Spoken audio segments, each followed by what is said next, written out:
읽었던 성경 121편, 시편 121편의 말씀은요, 부제가 하나씩 걸려 있어요. 여러분들이 성경을 나중에 121편을 딱 펼쳐보시면 그 위에 뭐라고 부제가 걸려 있냐면 성전에 올라가는 노래라는 식으로 써 있을 겁니다. 대부분. 이런 식으로 성경의 시편에는 성전에 올라가는 노래라고 부제가 붙어 있는 성경이 15개가 됩니다. 그 15편 중에 한 편이고요. 유대인들은 1년 중에 특별한 명절이 되면은 늘 예배를 드렸던 제사를 드렸던 것이지만 반드시 예루살렘에 가서 드려야 하는 예배가 있었습니다.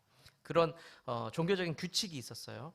그런데 예배 드리러 가는 그 길이 간다는 말이 예배 드리러 가는 그 길이요. 지형상 예루살렘이라고 오늘 표현을 했잖아요. 이렇게 지형상 높았어요.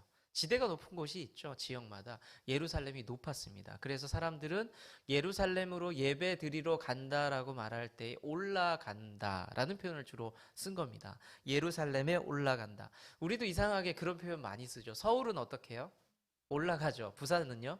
내려와요. 그런 관용적인 표현이에요. 그냥 그런 식으로 썼었는데 단순하게 우리가 그 15편의 시편이 예루살렘으로 올라간다, 가는 길에 불렀던 노래, 가는 길에 만들었던 노래라고 생각을 할 수도 있는데 단순하게 지형적인 공간적인 의미뿐만 아니라 더 큰 의미는 뭐냐면 내가 그곳에 간다라는 것은 내가 서울 가요, 내가 강릉 가요 라는 말에 그 깊은 목적이 있을 거 아니에요. 여러분들이 저한테 제가 이번 주일날 서울 가게 됩니다라고 말할 때에 제가 그러세요 다녀오세요라고 끝낼 수도 있지만 뭐라고 물어볼까요?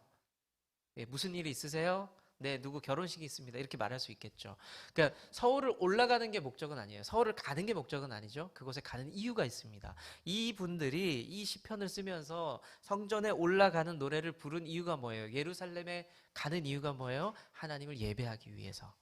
그러니까 그들의 목적은 더 큰 이유는 뭐냐면 내가 하나님을 만난다라는 기대감이 있는 거예요. 내가 성전에 간다, 내가 하나님을 만난다, 예배하러 간다라는 그 기쁨이 있었다라는 거죠. 그래서 그 길을 올라가면서 가지고 있었던 마음이 뭐였을까?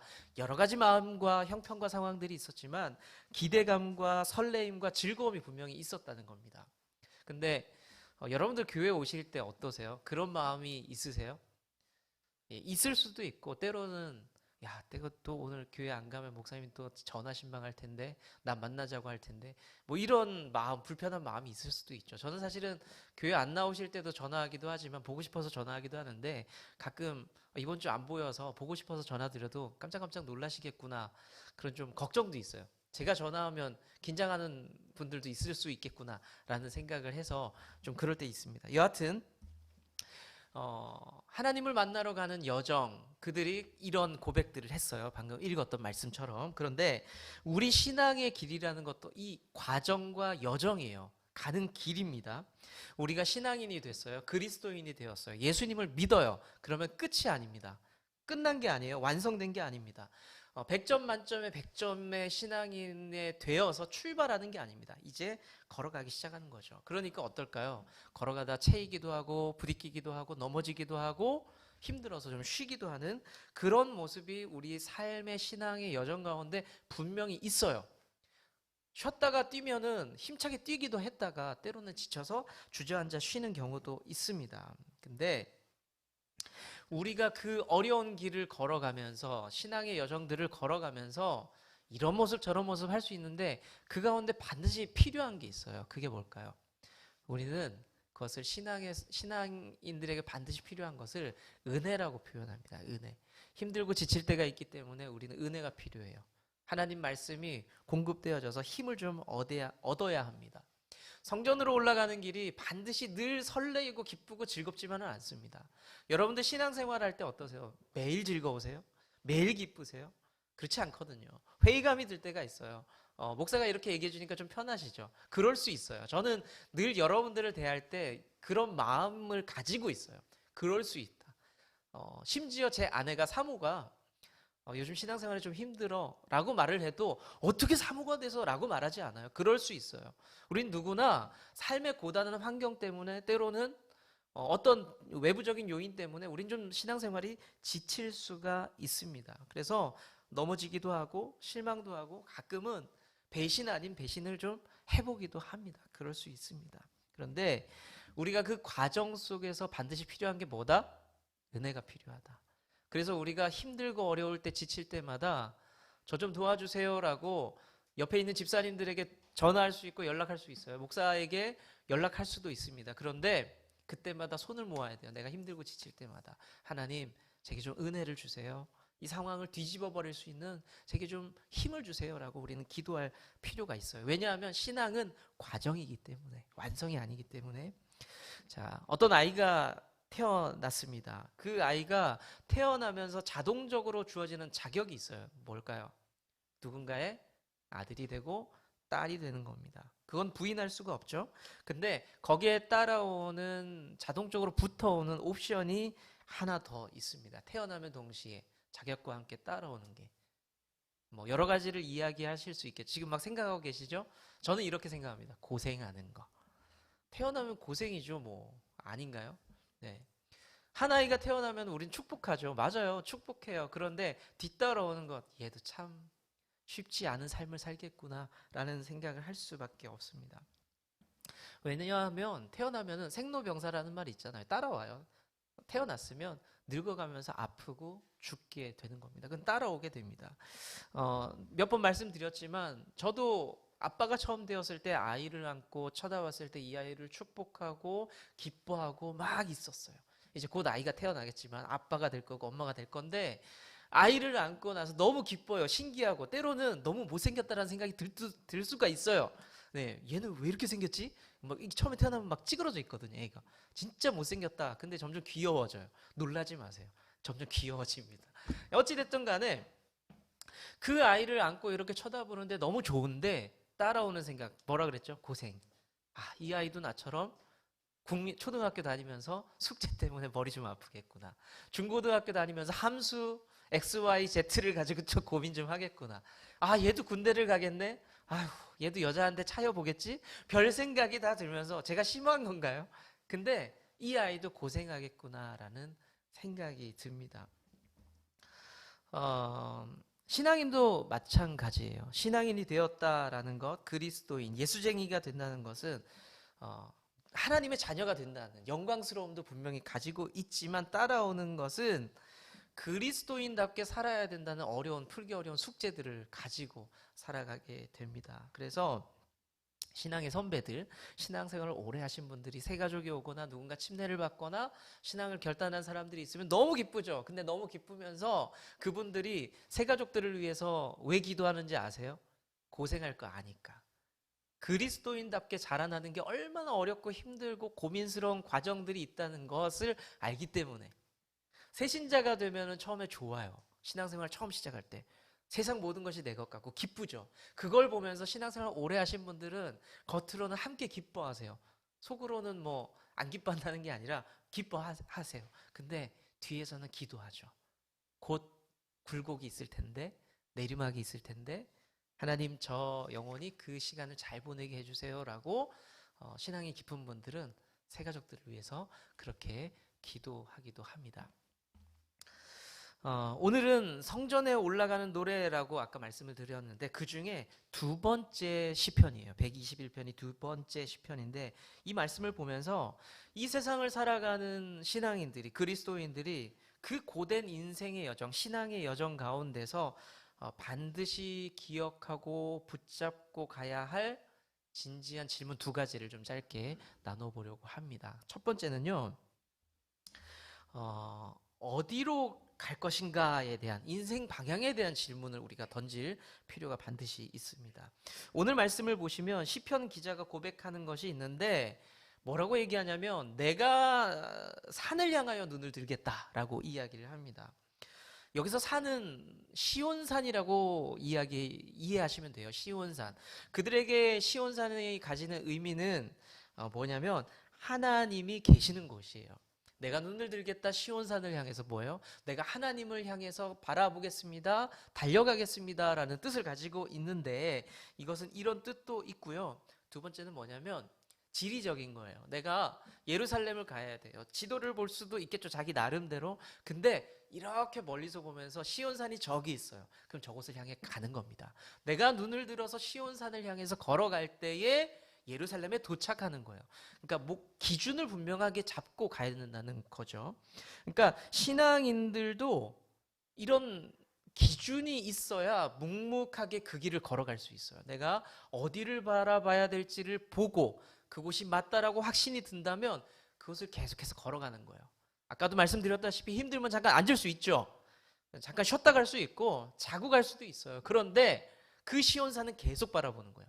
그리고 또 일어나서 그것을 향해 걸어가는 겁니다. 인생길이 어렵고 버거워요. 내게 아픔도 오고 슬픔도 오고 원망도 있고 억울함도 있어요. 그럴 때마다 그리스도인들은 어디를 봐야 되느냐? 하나님께 소망을 둬야 된다는 겁니다. 자꾸 여기 봤다가 저기 봤다가 기준이 바뀌기 시작을 하면요, 목적지에 도착을 할 수가 없어요. 여러분들 신앙생활 잘하고 싶죠? 괜찮게 하고 싶잖아요? 그러면 분명하게 기준을 둬야 돼요. 여기저기 바라보기 시작하면 도착을 할 수가 없습니다. 우리가 자주 하는 실수가 뭐냐면 과정이 목적이 되는 경우가 있어요. 내가 저기까지 가야 되는데 여기가 좋아서 여기에 딱 들렸어요. 근데 여기가 목적이 돼서 거기에 주저앉아 버리는 경우가 있습니다. 여기가 목적지라고 착각을 해버리는 거죠. 제가 얼마 전에 장례가 있어서 충청도에 한번 갔다 왔어요. 충청도에 갔다가 거기 시골이었는데 기차역이 작은 기차역이다 보니까 KTX가 없는 거예요. 그러면 거기서 내려오려면 KTX를 타고 부산역을 가면 부산역에서 내리의 집까지 오려면 또 1시간 반을 버스를 타야 해요. 이거는 아닌 것 같아요. 너무 먼 거예요. 그래서 기차 검색을 딱 해다 보니까 거기 작은 역에서 바로 시골역에서 기장역까지 오는 기차가 하루에 몇 번 있는 거예요. 그래서 이거다 하고 탔죠. 저는 무궁화가 왜 이렇게 힘들어요? 최근에 타봤더니 오는데 너무 덜덜덜덜 거리는 너무 힘들더라고요. 어찌됐든 그 기차를 타고 내려오는데 중간에 이렇게 거의 다 와갈 때쯤에 경주가 보이는데 문득 그런 마음이 들더라고요. 너무 좋다. 내리고 싶다. 그 밤 경주의 모습을 내려서 막 누리고 싶은 거예요. 그런 욕구가 막 들더라고요. 저는 지금 어디 가야 돼요? 기장역을 가야 되잖아요. 집을 가야 돼요. 그런데 경주에서 나 경주가 너무 매력적으로 보이기 시작한 거예요. 제가 만약에 저녁 시간이었는데 그곳에 내려서 경주를 동궁도 돌고 여기저기 막 맛집이라고 유명한 카페도 가보고 막 돌았어요. 자, 그랬으면 어땠을까요? 한번 상상해 보세요. 무슨 일이 생겼을까요? 뻔한 일이 생깁니다. 뭘까요? 기분 전환. 집사님 잘 모르시는구나. 기분 전환은 잠깐이고요. 자, 한번 그러면 우리 김정인 집사님 무슨 일이 생길 것 같으세요? 차를 일단 놓쳐서 문제가 생길 수도 있다. 그렇죠. 올 때 차 끊어질 수도 있다. 또 뭐가 있을까요? 여러분들 확 느낌 오는 거 없으세요? 신승민이 뭔가 얘기해 보고 싶은 거야.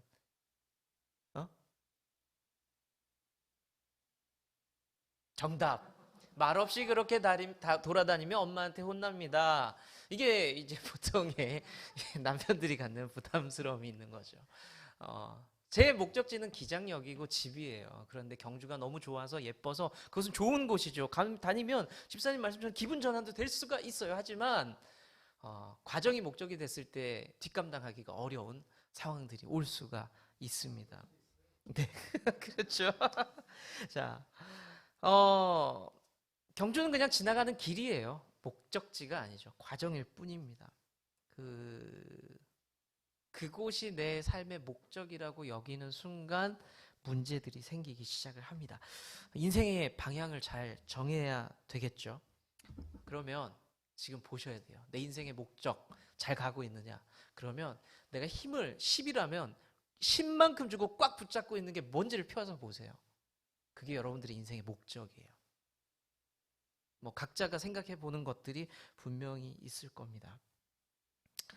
어떤 사람들은 성공하는 것, 어떤 친구들은 공부하는 것, 어떤 친구들은 어떤 성공의 문제들을 꽉 잡고 있을 겁니다. 어떤 사람들은 차곡차곡 쌓이는 통장의 잔고들 아니면 내 삶의 빚을 갚아가는 그런 것들을 꼭 붙잡고 이것만은 반드시 이렇게 살아가고 있을지도 모릅니다. 그런데 꼭 기억하셔야 돼요. 그게 가볍다는 거 아닙니다. 저는 그렇지 않아요. 그게 가볍다고 생각하지는 않습니다. 그런데 그리스도인에게 그것이 목적이 될 수는 없어요. 그것에 목을 매면서 살 수는 없어요. 그것을 위해서만 살아갈 수는 없습니다. 단지 그것은 뭐냐? 하나님께서 내게 베풀어 주신 인생길에서 때로는 그것이 선물이 될 것이고요. 때로는 그것이 내 인생의 유혹이 될 수도 있습니다. 유혹과 훈련의 과정이 될 수도 있습니다. 거기에 마음 뺏겨서 경로를 이탈해버리는 그런 우리 좋은 나무 교회 성도님들, 이탈하지 않는 성도님들 될 수 있기를 축복합니다. 네, 시온산을 향해서 계속 가셔야 돼요. 자, 두 번째 질문은 뭐냐? 내가 그 길을 가요. 첫 번째가 어디로 갈 것이냐잖아요. 방향 설정을 해서 그 길을 가는데, 두 번째는 내가 가고는 있는데 뭐를 의지하면서 살아가지라는 질문을 해봐야 돼요. 그러니까 인생의 도움이 내가 어떤 것으로부터 도움을 받고 있을까라는 그런 고민들이 필요합니다. 예루살렘으로 올라오는 수많은 성도들이, 하나님을 믿는 사람들이 있었을 겁니다. 전국 각지에서 모여들었겠죠. 가까운 사람들도 있었을 거고 아주 멀리서 오는 사람들도 분명히 있었을 겁니다. 그 길이 쉬웠을까요? 어려웠겠죠. 교통도 어려웠을 것이고 치안 문제, 안전의 문제, 고생스러운 길을 분명히 걸어가고 있었을 겁니다. 오늘 읽었던 오늘 성경을 보면요, 그 사람들이 성전을 올라오면서 각오했었던 위협들을 아주 잘 설명을 하고 있어요. 네. 예, 울 수도 있어요. 그렇죠? 울 수 있어요. 애기들은요. 예. 그 위협을 뭐라고 설명을 하냐면 6절의 말씀을 같이 한번 읽어볼까요? 그 길을 올라오는 위협을 이렇게 설명을 하고 있습니다. 같이 읽어볼게요. 시작. 밤의 달도 너를 해치지 아니하리라. 낮의 해와 밤의 달이 너를 해치지 않을 것이다 라고 표현을 하고 있는데, 이 부분을 제가 사실은 신앙생활 하면서 되게 고민했어요. 이 부분은 찬양으로도 유명하잖아요. 하나님은 너를 지키시는 자 하면서 많이 불러왔는데, 낮의 해가 밤의 달이 나를 왜 해쳐요? 하나님의 피조물들이 나를 왜 해친다고 생각할까요? 여러분들, 해가 여러분들을 어떻게 해치나요? 딱 생각나는 거 있으세요? 자외선이요. 네. 그게 고민이었어요. 사실 고민이었는데, 무슨 말을 하고 싶었냐면, 낮밤을 가리지 않고 우리 인생을 위협하는 요소들이 분명히 있다. 우리 인생이 여기 있든 저기 있든 지금 어려움을 잘 이겨낼 수 있어요. 그러면 안심할 수 있죠. 하지만 이만큼 갔을 때에 어떤 어려움을 다시 만날 수도 있다. 우리 신앙의 여정은 늘 어려움 속을 걸어가는 것이다라고 성경은 이미 우리에게 알려주고 있습니다. 여러분, 고개가 끄덕여지세요? 한 곱이 넘어가면 한 곱이 또 만나잖아요. 요만큼 올라갔는데 또 이만한 산이 또 보이잖아요. 네, 그런 겁니다. 하나님께서 우리 인생이 그렇다라고 말씀을 해주고 있습니다. 그런데 힘이 되는 게 뭐냐? 그 뒤따라오는 표현이, 은혜가 있어요. 낮의 해와 밤의 달이 우리에게 위협이 되지만 그것이 결코 우리를 상하게 하지 못할 것이다 라고, 위협은 있지만 상하게 하지 못할 것이다 라고 성경은 선포하고 있습니다. 세상 많은 것들이 우리를 분명히 위협할 거예요. 내가 의지하고 사랑했던 돈이 나의 목줄을 잡을 수도 있어요. 어떤 사람들은 막 건강을 자랑했던 사람들이 어느 날 보니까 몸이 아파서 그 건강이 내 목줄을 잡을 때가 있어요. 어느 날은 내가 참 사랑하고 의지했던 인간관계 속에서 그 사람들이 나를 배신하면서 내 목줄을 잡을 때가 있어요. 하지만 그 길을 걸으면서도 무섭고 두렵지만 성경이 말씀하시는 것은 결코 너를 고꾸러뜨리거나 잡아뜨리거나 해치지 못할 것이다. 그래서 뭐 어쩌라고요? 시온산을 향해서 방향 잡았잖아요. 내가 너한테 힘을 줄 거니까, 넘어뜨리지 못하게 할 거니까 계속 걸어가라. 포기하지 마라. 그것에 무너지지 말으라 라고 이야기를 하고 있습니다. 너무너무 무섭죠, 우리 인생길이. 제가 나이가 들면서 조금씩 10대, 20대, 30대, 40대 길을 걸으면서 자꾸 드는 생각은 뭐냐면, 인생은 참 무섭다라는 거, 그 두렵다라는 마음이 사실은 있습니다. 그런데 성경을 펴서 오늘처럼 말씀처럼 읽어보니까 무서워 죽겠는데 계속 그 길을 가라 그래요. 겁내지 말라고 합니다. 왜 그럴까요? 오늘 성경은 2절에서 이렇게 답을 주고 있습니다. 한번 읽어볼까요? 시작.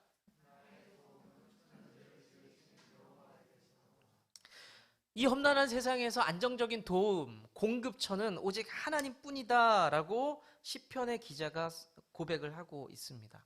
이 고백을 보면서 어떠세요?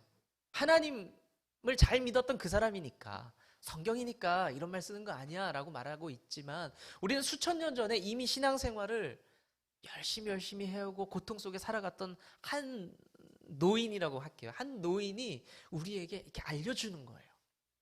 한 어르신이 우리에게 알려주는 겁니다. 내 도움은 이 세상을 지으신 하나님께로부터 온다. 근데 여기서 주목할 게 있어요.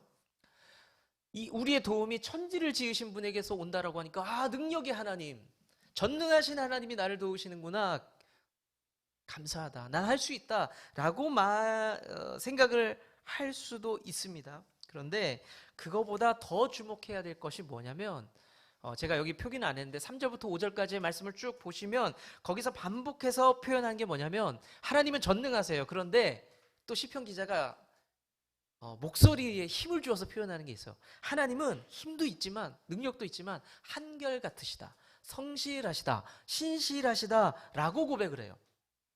힘은 엄청 세요. 권력도 있어요. 능력도 있어요. 돈도 많아요. 근데 그 사람이 나와 아무 상관이 없어요. 내 곁에 늘 있지 않아. 일회성이에요. 그럼 무슨 의미가 있나요? 한 번 넘어가면 그게 무슨 지니의 요술램프? 그 몇 개예요, 소원? 3개인가요? 3개. 그게 끝이에요. 하나님 그렇지 않다고 얘기하는 거죠. 나는 신실하다, 성실하다. 그래서 네 옆에서 전능하지만 성실함으로 너와 함께 하겠다. 네가 힘들 때마다 내가 너 곁에 있겠다라고 고백을 성경은 말씀하고 있고, 시편 기자는 고백을 하고 있습니다. 낮과 밤의 위협이 계속 우리를 어렵게 하죠. 뭐 하나 넘어가면 또 다른 어려움 때문에 어렵기도 하지만, 그러면서도 낮과 밤을 지키시는 하나님이 계시기 때문에 너는 그 길을 계속해서 잘 걸어가라 라고 말씀을 하고 있습니다. 그러면서 여기서 하나님께서는 성경을 통해서 우리에게 비꼬는 게 있어요. 비꼬는 게 뭐냐면, 세상에서 너희들이 의지하는 것들을 한번 지켜볼래? 라고 얘기하는 거예요. 나는 성실하고 신실하고 낮과 밤을 너희들 곁에서 지키고 있어. 그런데 네가 능력 있다고 생각했던 것들을 한번 볼래? 그것이 성실하니? 신실하니? 돈이 너를 지켜주고 있니? 권력이 너를 지켜주고 있니? 건강함이 너를 지켜주고 있니? 그렇지 않잖아 라고 그것들을 비꼬고 있습니다. 깨달으라고 말씀하고 있는 거죠. 성실하게 신실하게 우리의 도움이 되시고 힘이 되시고 능력이 되시는 하나님을 의지하고 옆에서 좀 기댈 수 있는, 여러분들 믿음은 내가 힘을 줘서 열심히 살아가는 거라고 생각하잖아요. 믿음은 그게 아니에요. 내가 힘들 때 하나님께 기댈 수 있는 게 믿음이에요. 그게 진짜 믿음입니다. 그런 여러분들 될 수 있기를 축복합니다. 자, 이제 말씀을 정리할게요. 2가지 질문을 드렸어요. 우리 어디로 가고 있습니까? 라는 말씀을 드렸어요. 기본적인 질문이에요. 성경은 우리를 뭐라고 표현하냐면 영적인 순례자예요. 순례자, 여행객이에요. 그 길을 걸어가는 사람들. 우리는 조금 먼저 태어난 사람도 있고 조금 늦게 태어난 사람도 있지만, 이 땅에서 하나님 보시기에 똑같은 하나님 나라를 향해 걸어가는 그냥 여행객이에요. 그러니까 여기에 것들에 다 소망을 두고 살아가면 안 되는 사람이죠. 지나가는 사람이니까요. 세상에 이런 말 있죠. 집 나오면 뭐라고요? 개고생이라고요? 고생이다. 예. 이제 개고생이라는 표현 쓰기가 뭐해서 고생이다라고만 표현을 했습니다. 근데 그 고생길을 걸으면서 내가 뭐를 의지하고 살아가고 있는가에 대한 2번째 질문이 따라옵니다. 신앙인이라고 걸어가는데 나는 무엇을 의지하면서 살아가는가? 성경은 또 답을 주고 있죠. 많은 위협과 어려움과 고통이 올지라도 낮과 밤을 지키는 하나님을 의지하고 살아가야 된다라고 말씀을 하고 있습니다. 우리에게 그늘이 되어주신다 라고 말씀하고 있죠. 자, 결론은 뭐냐면요, 따뜻한 말씀 못 드려서 죄송한데 힘들어도 버티라는 거예요. 힘들어도 버티라는 거. 우리의 최종 목적지까지는 아직 멀었기 때문에 그 길을 가는 것까지, 그 길까지 힘들어도 버티라는 겁니다.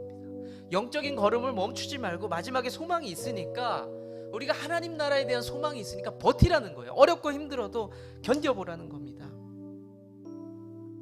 그리고 우리 주변에 누군가가 좀 휘청이고 있어요. 고통스러워하고 돈이 없고 몸이 아프고 여러 가지 어려움 때문에 휘청이고 있어요. 그러면 그 사람한테 다가가서 또 위로해주고, 그렇게 같이 가자는 거예요. 팔짱 끼고 어깨를 토닥이면서 같이 걸어가자는 겁니다.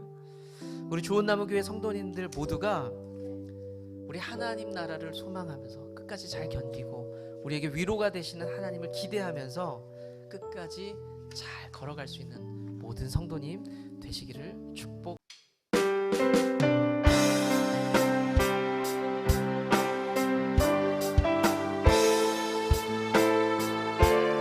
온 마음을 다해서 마음을 모아서 우리에게 소원이 하나 있네 함께 고백합니다. 우리에게 소원이 하나 있네. 주님 다시 오실 그날까지 우리 가슴에 새긴 주의 십자가 사랑, 나의 교회를 사랑케 하네. 주의 교회를 향한 우리 마음, 주의 교회를 향한 우리 마음, 희생과 포기와 가난과 고난, 울며 죽음조차 우리 막을 수 없네. 우리 교회는 이 땅의 희망.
시련이 와도 나 두렵지 않네. 주와 함께 걷는 이 길에 우리 주님은 나무, 당신은 가지니 사랑의 열매 맺기에 축복해.